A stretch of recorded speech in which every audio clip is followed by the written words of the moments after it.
Hi, Dale the Librarian. Let's talk about scholarly articles. There's about 3 to 5 million scholarly articles published every year, and in university systems, publishing a book or a book chapter is a pretty big deal, but publishing an article is shown to have a lot of impact because what we can do is we can measure if somebody else cites your article, and that's how they decide like Nobel Prizes and et cetera, et cetera. So how do you find articles? So if you watched my books video, you will have seen that when you do a search for something in the library catalog, there's articles there, but there's better ways of narrowing it down because so many are published every single year. We have databases dedicated to those articles. So this is just a crash course. If you need help looking through any of these, we have librarians representing all the disciplines. So here's just a couple of starting points. Let's see. If you go in by title, oftentimes if you're in a class where you're doing research with articles like this, your professors will say, oh, use this database or that database. There's hundreds of databases. But you can also rely on the library will have put their favorite at the top of each list. So let's go to computing, or computer science rather. And the librarians, so there's myself and a team of people working on, as you can imagine, computing is related to everything. There's all these databases, but the one that we feel is most accessible is this one right here, IEEE Explorer. You'll have to authenticate because all this stuff is definitely not free.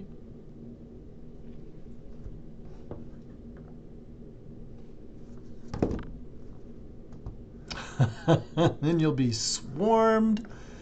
If you go to advanced search,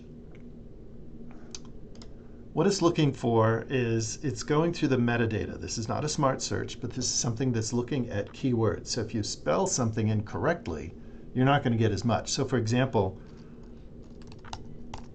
I'm going to spell Compting. How many do we get with Compting? Oh, only 105. So if you get weird results, you're just like, maybe I misspelled it. So spelling counts. Also, though, this typically, and the catalog does this too, typically accepts characters of myriad world languages from Mandarin to Arabic to Portuguese to English. So I'm going to do computing, and in my next term, I'm going to do automotive. What do we get with that? 7,000 articles. I think this is just a coincidence. It does not narrow by institution. But you can go into all of these different things. So if you want to go back to the ancient past, what have you done for us in the last year? So you can see what's going on.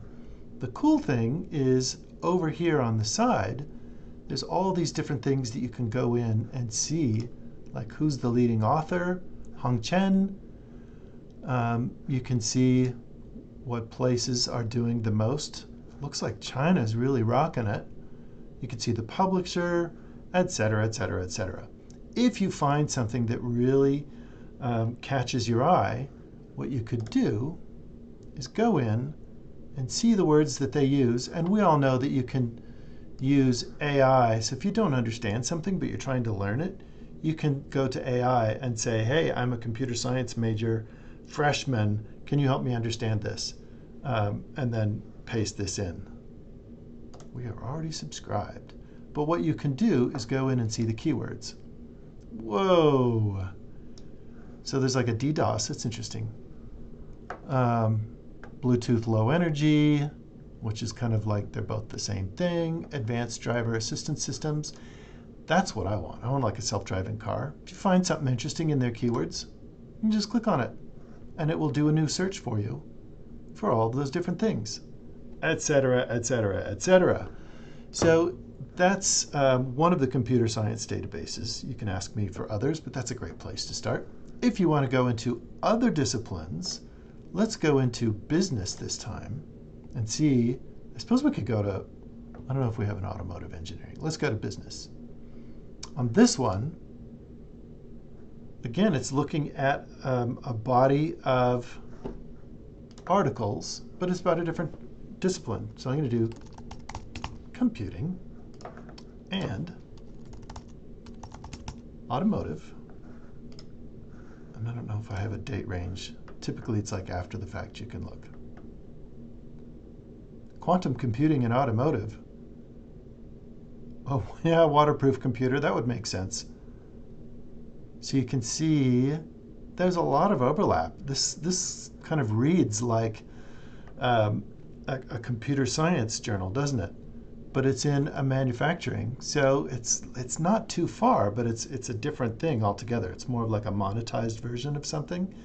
So you can see as computing, you can see it in the pure computing, but then you can see like little slices of different applications as you go. This is one way of going around looking for articles. Oh, by the way, you can get full text access to these, typically by clicking on the View It button, which goes through the catalog and suggests databases that you could go into. And I'm going to skip that because it's taking forever, because there's a zillion databases. You can also go to Google Scholar. And if you're logged into the University of Utah CIS, canvas.utah.edu, or at the library homepage, if you're logged in here, that off-campus access, then you should be able to have access to, here's an article from 1994. Let's go to 2025. Photonic computing, cool. So if you see something like this and you're already logged in, you should be able to get access to that full text. But if you get stuck, don't forget from my other video, if you go to the library homepage and put something in quotes, you can typically find that article. The catalog is so slow because it's looking at 70 to 150 million things at one go. Okay, this has been Dale, your librarian. Happy to help out.